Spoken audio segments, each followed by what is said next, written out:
Dear student, आज हम लोग पढ़ेंगे सेल्स कोशिका के बारे में। कोशिका का अध्ययन किसने किया, कोशिका की खोज किसने की, कोशिका का सर्वप्रथम परिभाषा, कोशिका की परिभाषा सबसे पहले किसने दी, इन सब के बारे में हम आज जानेंगे। तो कोशिका का अध्ययन साइटोलॉजी कहलाता है। क्या कहलाता है? साइटोलॉजी। कोशिका का अध्ययन साइटोलॉजी कहलाता है। अगर हम कोशिका का अध्ययन करते हैं, कोशिका के बारे में पढ़ते हैं, कुछ जानकारी करते हैं, तो उसका अध्ययन साइटोलॉजी कहलाता है। सर्वप्रथम कोशिका की खोज 1665 ईस्वी में रॉबर्ट हुक ने किया।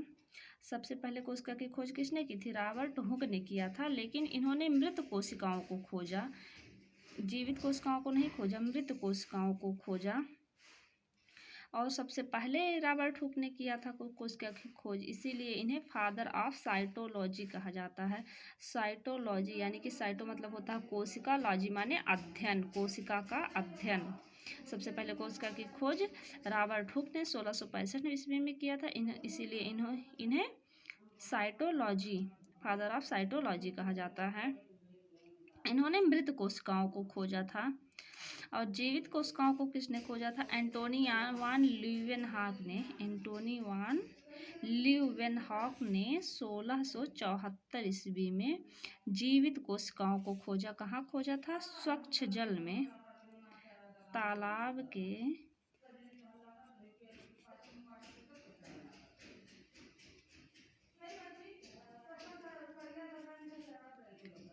स्वच्छ जल में, कहाँ खोजा था? तालाब के स्वच्छ जल में जीवित कोशिकाओं को एंटोनी वान ल्यूवेनहॉक ने 1674 ईस्वी में तालाब के स्वच्छ जल में खोजा था। और इन्होंने कहाँ खोजा था? कार्क कोशिका में, कार्क में, पौधे की कार्क में मृत कोशिकाओं को खोजा था। और ये तालाब के स्वच्छ जल में जीवित कोशिकाओं को खोजे थे 1674 ईस्वी में। इन्हें फादर ऑफ बैक्टीरियोलॉजी भी कहा जाता था। बैक्टीरियोलॉजी, बैक्टीरिया का खोज किए हैं, इसीलिए इन्हें फादर ऑफ बैक्टीरियोलॉजी भी कहा जाता है। एंटोनी वान ल्यूवेनहॉक को एवी ल्यूवेनहॉक को बैक्टीरियोलॉजी कहा जाता है, फादर ऑफ बैक्टीरियोलॉजी। अब कोशिका के अंदर केंद्रक होता है, केंद्र की खोज सर्वप्रथम रॉबर्ट ब्राउन ने 1881 ईस्वी में कोशिका के अंदर केंद्रक को खोजा। रॉबर्ट ब्राउन ने 1881 ईस्वी में कोशिका के अंदर केंद्रक को खोजा। कोशिका के अंदर एक कोशिका होती है, उसके अंदर एक छोटा सा केंद्रक होता है। इस केंद्रक की खोज रॉबर्ट ब्राउन ने 1881 ईस्वी में किया था। अगले वैज्ञानिक देखिए, स्लाइडन एवं स्वान वैज्ञानिक। दो वैज्ञानिक थे, इनका नाम स्लाइडन और इनका नाम स्वान। ये दो वैज्ञानिक कोशिका सिद्धांत दिए थे, यानी कि कोशिका की परिभाषा दिए और बताया, क्या बताएं कि मानव शरीर कोशिकाओं का बना है, अतः कोशिका शरीर की सबसे छोटी इकाई है। कोशिका की परिभाषा किसने दिया था? स्लाइडन एवं स्वान ने। उन्होंने कोशिका सिद्धांत दिया और बताया कि मानव शरीर कोशिकाओं का बना है, अतः कोशिका शरीर की सबसे छोटी इकाई है। जो हम लोग परिभाषा पढ़ते हैं कोशिका की, कोशिका मानव शरीर की छोटी से छोटी इकाई है, ये परिभाषा किसने दिया था? स्लाइडन एवं स्वान वैज्ञानिक ने।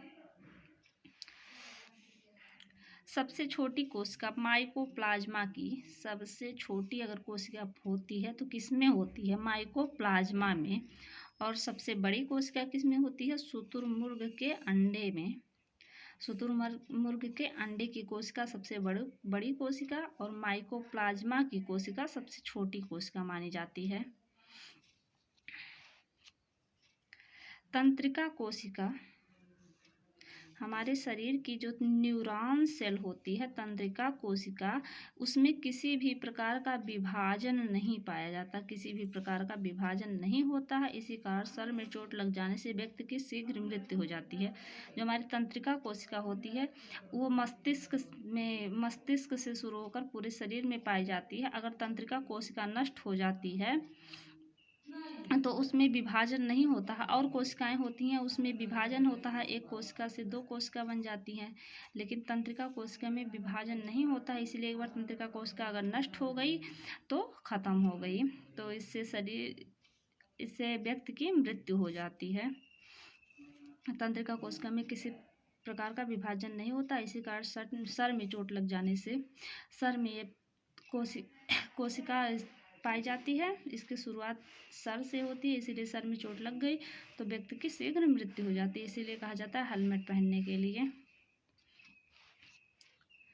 सबसे तेज विभाजन यकृत की कोशिकाओं में होता है, यह अपने क्षतिग्रस्त कोशिकाओं को स्वतः ही ठीक कर सकता है।